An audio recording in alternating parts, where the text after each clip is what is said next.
Welcome to lecture number 15, topic 2.8. This is the last lecture in period 2. Just like at the end of period 1, we're going to go over all of the key concepts in the first topic of the period, but now we're going to look at them through the lens of the historical thinking skill of comparison. The learning objective is compare the effects of the development of colonial society in the various regions of North America. The first key concept is about European colonization. It says, Europeans developed a variety of colonization and migration patterns influenced by different imperial goals, cultures, and the varied North American environments they were settled in, and they competed with each other and American Indians for resources. Spain settled in the American Southwest with the intention of converting natives, which led to things like the mission system. The French differed in their location and goals. Their settlements spread from the St. Lawrence Seaway in Canada through the Mississippi River, with scattered trading posts. They sought fur trade with natives to add to their trading wealth. Similarly to the French, the Dutch were also looking to trade, and they settled in the Hudson River Valley in their settlement of New Netherlands. The main town of New Netherlands was New Amsterdam, and it later becomes New York when it's absorbed by Britain. The British have comparatively less territory than the Spanish and French, though they spread out through the entire Atlantic coast. Some people that went to British North America sought land and wealth. Others sought religious freedom. In New England, the Puritans and the Separatists sought to settle without persecution from the Church of England.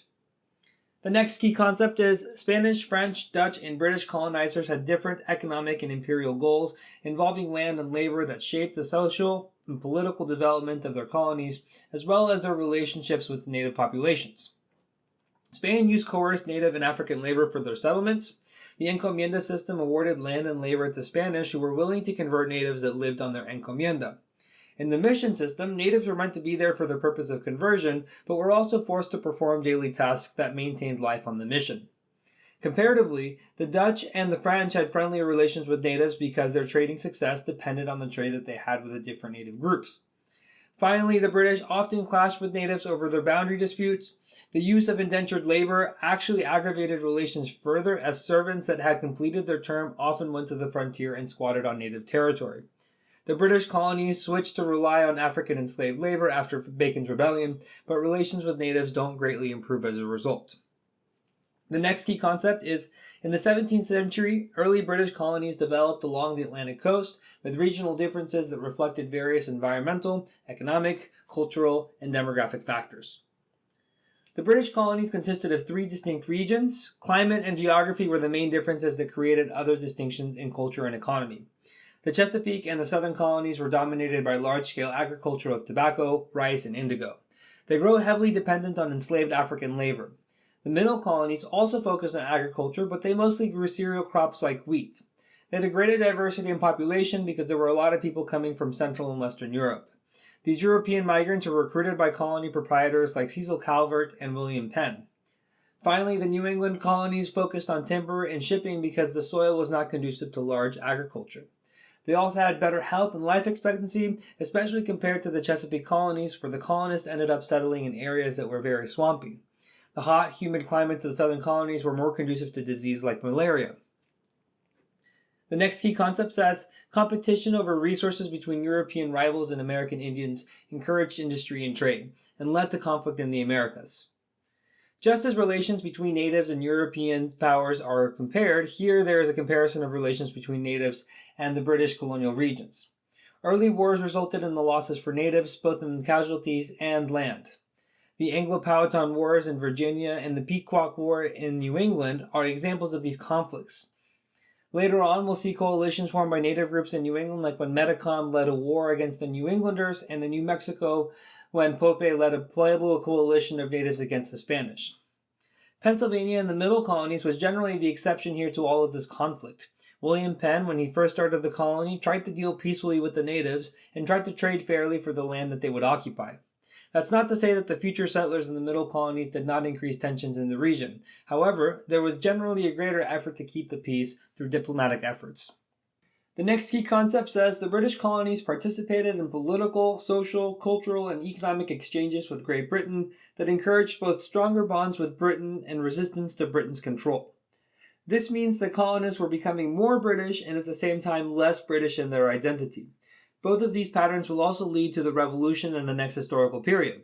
The ways in which they were becoming less British is through all the discontent from the mercantilist policies that England was trying to enforce. Because of the colonies' economic interdependence with Britain, it was not something that the colonies could easily do away with or ignore.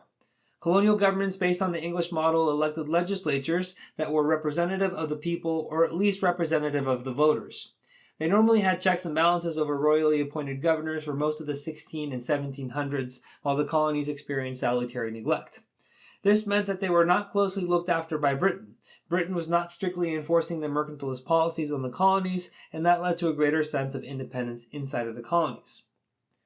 The next key concept is transatlantic commercial, religious, philosophical, and political exchanges led residents of the British colonies to evolve in their political and cultural attitudes as they became increasingly tied to Britain and one another. This key concept asks for the comparison of the two largest movements of the period, that is, the Great Awakening and the Enlightenment. The main similarity between the Enlightenment and the First Great Awakening is that they were experienced by all of the colonies. The Great Awakening spread through traveling preachers giving the same sermons at religious revivals throughout the colonies, while the Enlightenment spread through the transatlantic print culture. Given that the Enlightenment had its roots in Europe, the main way it spread was through written and published pamphlets and essays. The Great Awakening was mostly a colonial movement, though there is one principal preacher, George Whitefield, that came from England. Both of these movements built on existing religious and political practices in the colonies, especially with the Great Awakening. There was already widespread Protestantism in the colonies, and the Great Awakening revived old sects of Protestant religions and created new ones with a passionate fervor. The last key concept is, like other European empires in the Americas that participated in Atlantic slave trade, the English colonies developed a system of slavery that reflected the specific economic, demographic, and geographic characteristics of those colonies. British North America received fewer enslaved Africans than the rest of the world. That's one of the main differences between slavery in North America and the rest of the continent. However, it was not because British colonists in North America had a bigger conscience than colonial powers elsewhere. It was the geographic factors and the self-sustaining model that the British colonies adopted that made up the difference. Slavery still became ingrained in society and in the economy. The southern colonies used the most enslaved labor, then the middle colonies, and finally the New England colonies. A common misconception is that in all of the northern colonies there was absolutely no slavery, but in fact it was used throughout all of the colonies.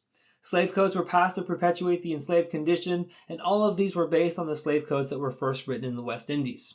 The Barbados Slave Code became the foundation for the rest of these slave codes, classifying people as property and going as far as indemnifying the killing of an enslaved person. Part of the code read, "It is further enacted and ordained that if any Negro or other slave under punishment by his master unfortunately shall suffer in life or member, which seldom happens, no person whatsoever shall be liable to any fine therefor." It devalued the life of enslaved people through legal means. Work that the enslaved people did varied depending on the region from which they lived, primarily based around agriculture. And finally, our recap. The things that you need to remember for this entire historical period. Each European exploration and the colonization efforts was unique. The British colonies developed into 3 distinct groups across the Atlantic coast. Relations with natives varied with each European power depending on their economic goals. Even within each region of the British North American colonies, relations with natives varied. All the British colonies utilized enslaved labor to some degree. And finally, Britain's relationship with its colonies was better during solitary neglect than during direct rule.